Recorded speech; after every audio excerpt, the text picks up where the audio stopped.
The rendezvous for these expatriates, both men and women, was Shakespeare and Company, one of the few English-language bookstores on the left bank.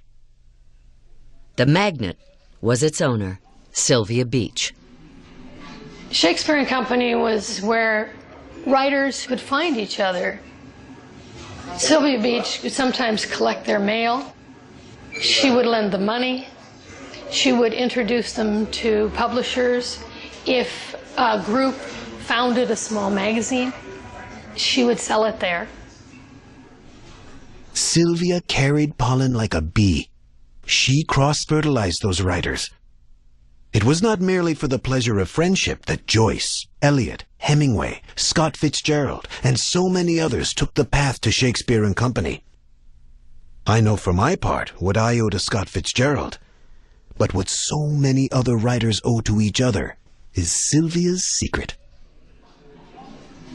When Sylvia Beach came to Paris, she noticed how many of the avant-garde poets were published by a bookstore, and so she thought she would find this place. So on a cold, windy March day, she was blown into this small bookshop on the left bank, and she met Adrienne Monnier. And it was friendship and then love at first sight. I came over to Paris during the war to study French literature. And there I used to see the French, and I got to know all the French writers. And then I decided to have a bookshop of my own, and it was my French friend who encouraged me to, and my French friend. And they all said, "Oh yes, have this bookshop and we'll all come to it."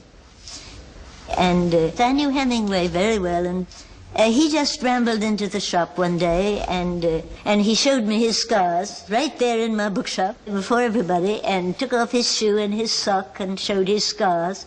And he was very attractive, very appealing indeed.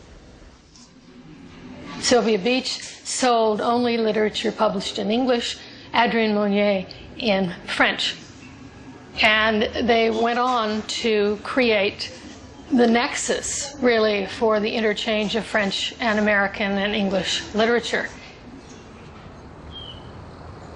I met Joyce at the house of a poet, and I thought him a fascinating man. When I told him about my bookshop, it seemed to amuse him very much. And Joyce came to see me the next day. He walked into the shop, and soon we began to talk about Ulysses, for that was uppermost in my mind. Finally, he came one day to show me this little review, and he said, "You see, this is now being completely suppressed, and my book, as he pronounced it, will never come out." So he sat there with his head in his hands, and I said to him, "Would you like me to publish Ulysses?" And he said, "I would."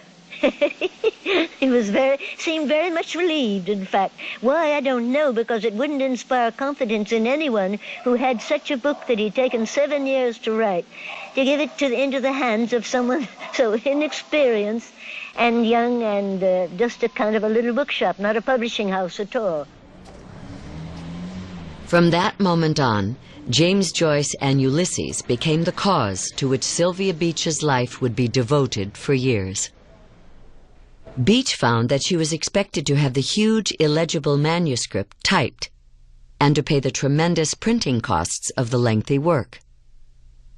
The costs rose astronomically when Joyce scribbled some 90,000 words more on the already typeset proofs, 1/3 more. Adrienne Monnier could only stand by helplessly as Beach insisted that Joyce be free to do as he wished, regardless of cost. When Ulysses was published in 1922, it hit the English and American literary world like a bombshell from which it would never recover. With its radical invention of language and sexual frankness, Joyce's modern masterpiece slammed the door on the 19th century.